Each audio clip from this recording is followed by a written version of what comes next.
You have done some good stuff. You've started your index card work. You know what you're looking for, what you don't know, and you're working on what you do need to know. And that's fine. You have time. You know, Ed gave you some wonderful test prep pieces. We've all given you different stuff as time is going on. We think that you'll end up being okay. Try to remain away, as far away from your anxious brain side as you can, and move towards the curious brain. Just what do I need to know? What do I need to work on? I'm gonna be fine. You're all going to be fine. Trust me, and trust the process. So we're gonna talk about the oral exam. Is that all right with you guys? Mm-hmm. All right, so that you guys will be able to know a little bit more about the oral exam. And then we're gonna actually do some work together to prepare you for the oral exam.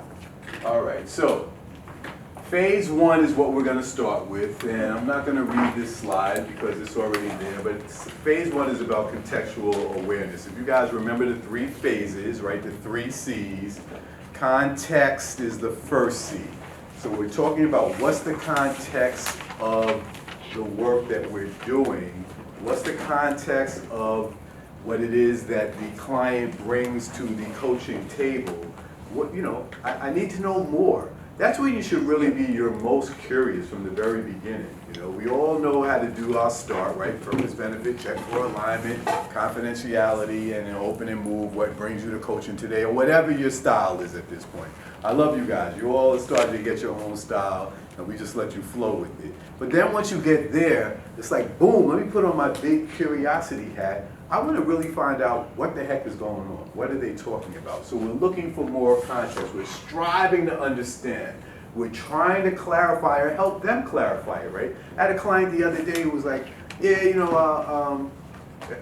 I want to work on my time management. And I was like, okay, that's cool. What's time management to you? Because I know what it means to me, but I don't really know what it means to you. And then they went, well, you know, it's really about, I can't make my meetings on time and I got to do this or whatever. And I was thinking more of like a structural piece in my mind, right? So if I was just mentoring or I was going with that problem solving hat, I'd be like, oh yeah, it's easy. You structure your day like this, you do this. But they really wanted some cues on how to stop what they were doing at one point so they weren't late for the meetings that they knew they needed to go to, because they started to get the moniker in the district of, oh, well, he's always late. He didn't want to have that moniker, right? So we try to find out their perspective while we're asking those questions. And we're looking to see if there's any personal story from them, right? Everybody really has a story that goes along with whatever it is that they want to be coached on. And my job as a coach is to try to pull that story out of them, all right? So if you guys remember, we did this whole thing in TLCI, and there's a lot that we'll talk about from the first time that we were together, and actually that first day, as it relates now and comes back to fruition as we're moving towards the actual exam days and that kind of stuff. So you guys remember, I had that beautiful little, well, I think it's a beautiful slide, maybe because I made it, right? The slide with the bridge, and on one side you had the current state, and we did that whole thing, what's the current state of your school now, or the district, or the city, and then on the other side we had what's the desired state, like where do you want to get to? And then in the middle, the bridge part was the gap, right? Remember I had my matrix piece, we have the traditionalists on one side and the innovators on the other side. Well, let's talk a little bit more about this gap, or let's remind ourselves about it, right? So the gap, you know, is the need. And the need comes from what people want to, where they actually are. And our goal when we're doing the context part in phase one is really trying to get them to where they are. But a lot of coaches forget probably the most important part of phase one because they're so busy like, oh, I got to get the options, right? It's not really getting to the options yet. It's really finding out what's their desired state, you know? You're telling me where you are, in this case with the gentleman who wanted to work on time management, but I needed to get the story to find out where did he really want to get to. And the bottom line was, he didn't want to get fired, he didn't want to get reprimanded or written up, he wanted to be the kind of person who would find a way to get to meetings on time. So that was the desired state.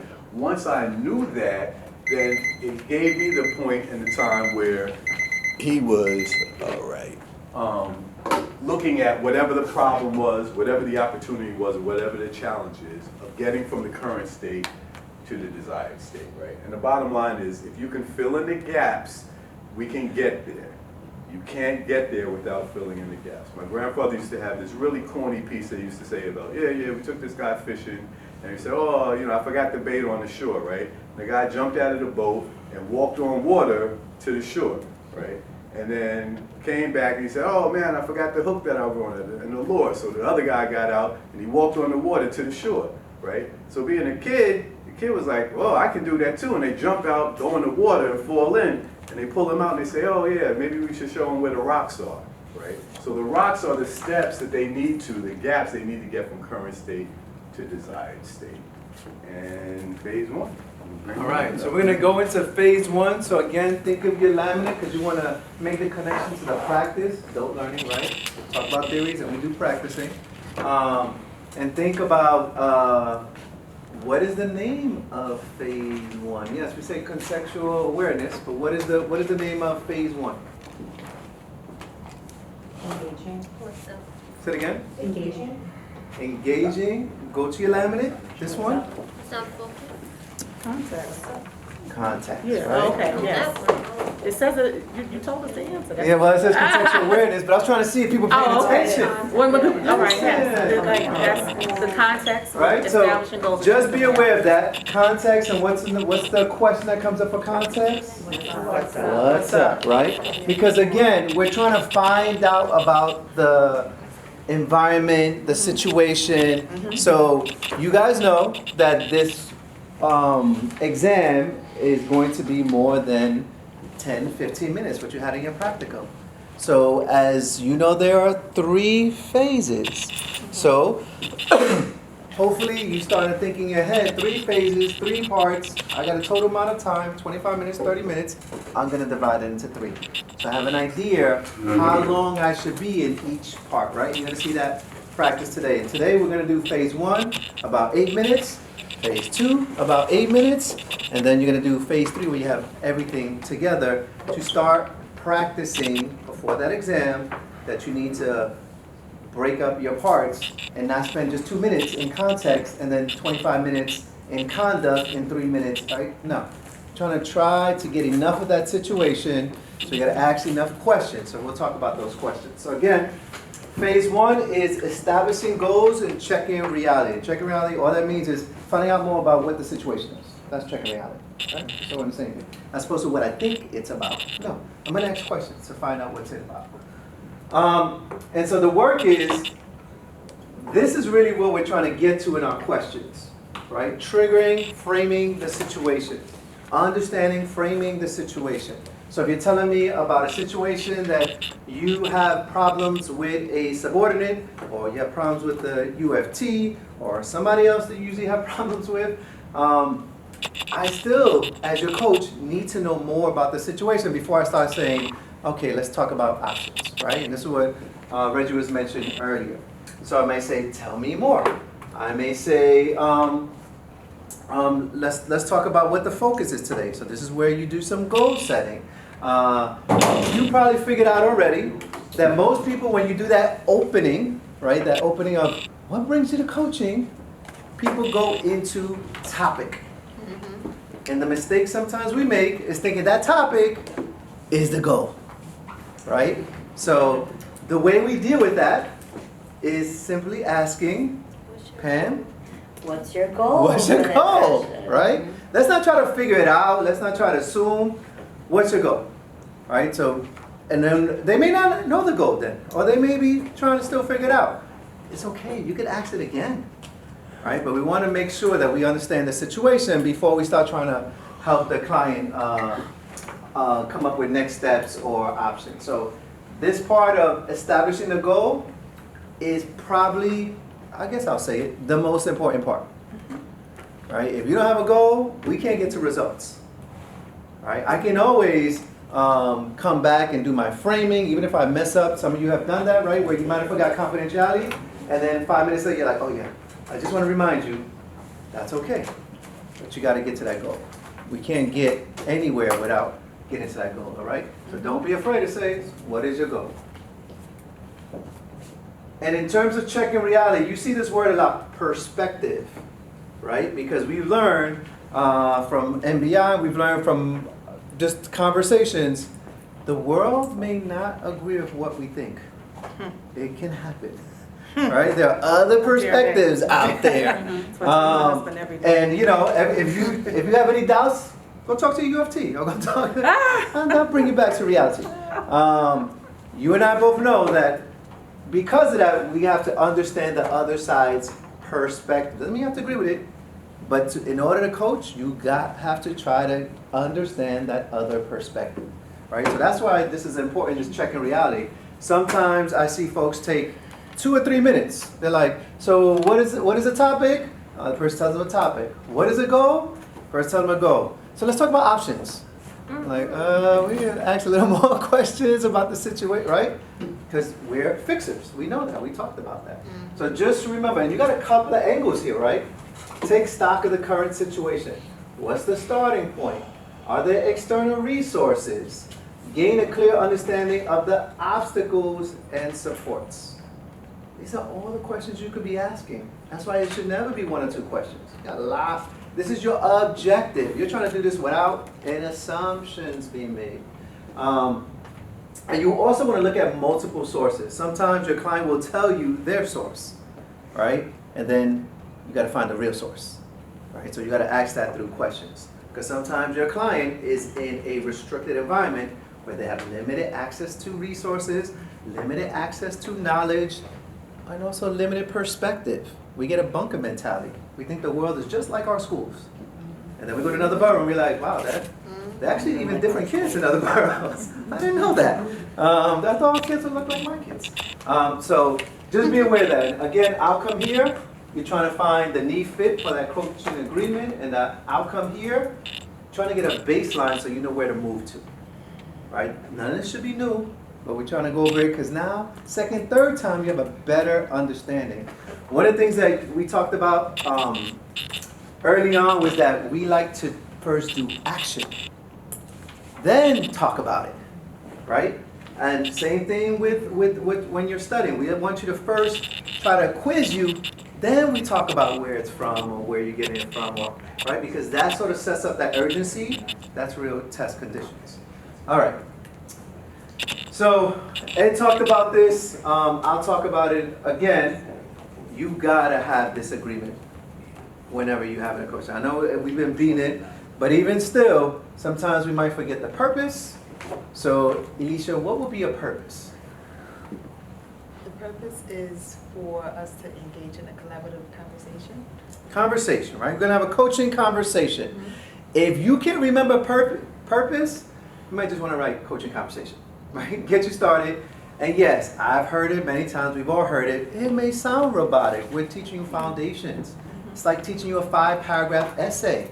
I don't start teaching you a 5-paragraph. I don't teach you a 1-paragraph essay. I teach you a 5-paragraph essay. Then you realize, wow, I can do a 6-paragraph essay. I can do a 20-paragraph. I can actually do a 3-paragraph. But you can't do those until you get the 5 down and understand how do you write a 5, right? Same process here. We're doing this to give you the foundations, and then you can go off and add your own twist. You can wear a cowboy hat if you like. Whatever you want to do that gets you excited. All right. Benefit. What about benefit? What would be a benefit, Ron?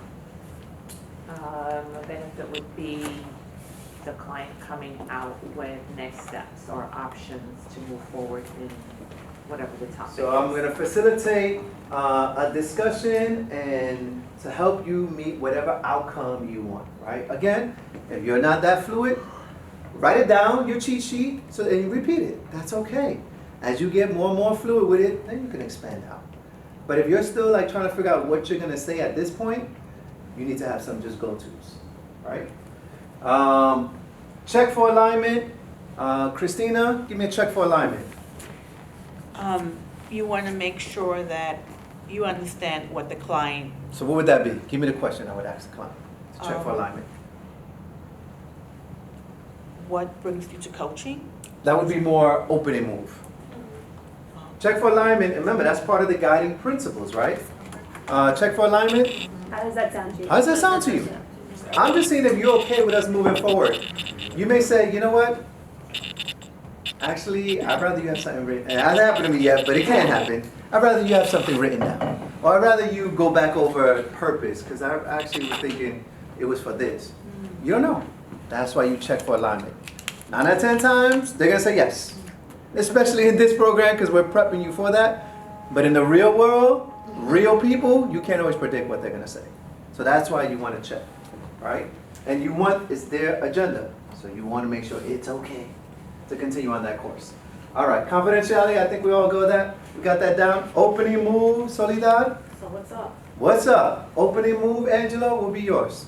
What brings you to coaching? What brings you to coaching? See, we got styles already coming out, right? Some of us, I've heard, I think our Denver folks like to say, what's on top of mind?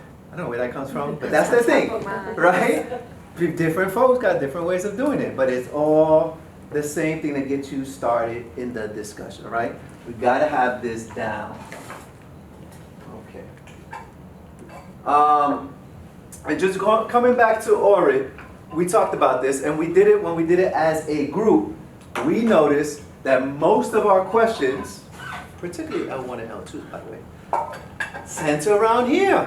That's our sweet spot, right? If you are R2 or R1, your questions are probably going to linger towards interpretive. Your questions are probably going to linger towards feelings, right? So just be aware of that. That we have to know our blind spots. I like hanging out here, so I'm going to force myself to do some of these other questions, right? And likewise, you got to know that. For tomorrow, you don't want to ask 20 objective questions and then no feeling question, no getting to next steps. You got to know that, okay?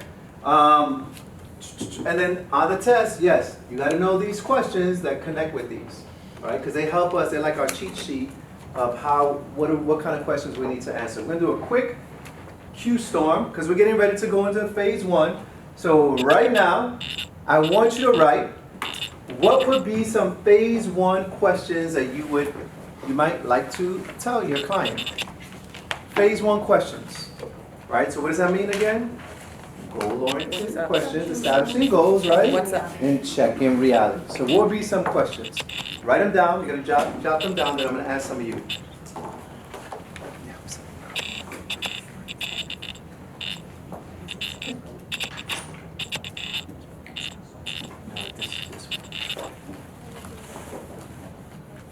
Right, which is. Yeah, this is just like general form. This is like cross. I know you did it last year. Right? You never did it.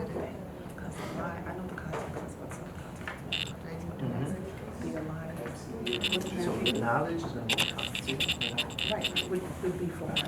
Phase 2. So that's why I wanted to make sure that.